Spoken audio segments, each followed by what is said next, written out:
About 50 miles northeast of Lubbock is the little town of Floydada, known as Pumpkin Capital, USA. One look inside Jason Pyle's warehouse on the north side of town and you'll see why. A sea of orange, red, and white.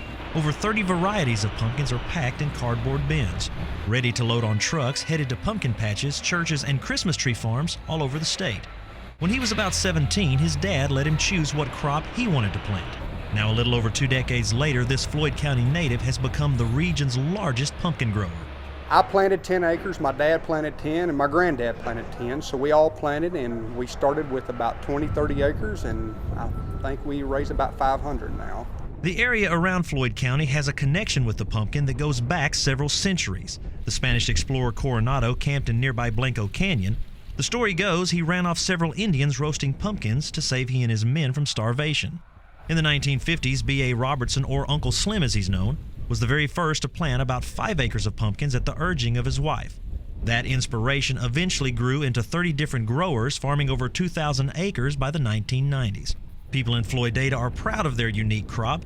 They celebrate every year with Pumpkin Days on the second weekend in October. It's about the only commodity that I have that people want, and it's something that they want me to raise, and they call me all year round to want them. And cotton, I pretty much ask them, what will they give me? So this is the only thing that I can do set my own price. Unlike cotton, pumpkins still have to be harvested by hand.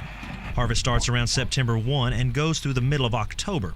One crew goes through the field cutting the fruit off the vine, while the other tosses it to co-workers on a flatbed trailer. 1 acre can produce up to 50,000 pounds of pumpkins. It's back-breaking work, and even in this economy, it's hard to find folks willing to do the job. That's one of the reasons there aren't as many acres of this high-risk crop as there used to be. Fortunately, technologies like subsurface drip irrigation have allowed the 5 farmers left in the county to grow more pumpkins on less land.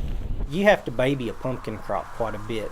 There are a lot more challenges with insects, with disease, things like that. You have to really want to do it to grow pumpkins. The drought forced Tanner to give up farming and ranching on his own, but he is still putting his expertise to work for Tim Assiter. Tim's family has been growing pumpkins for about 50 years. While Jason does strictly wholesale, Tim has also ventured into the retail end, selling directly to the customer.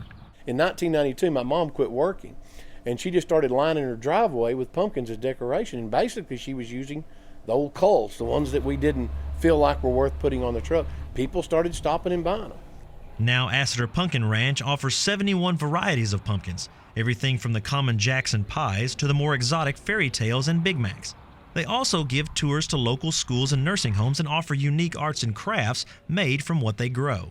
Tim has seen the demand change from a simple jack-o'-lantern for a child to carve on Halloween to a niche group who wants to use as many varieties and colors as possible to decorate their homes, possibly a longing for a simpler time. That's where all these decoration ideas come from. People have moved to the city. There's a lot less of us on the farm now, and they are looking for those memories. Even as the drought continues in the South Plains, this year's crop looks pretty good. Average yields and excellent quality.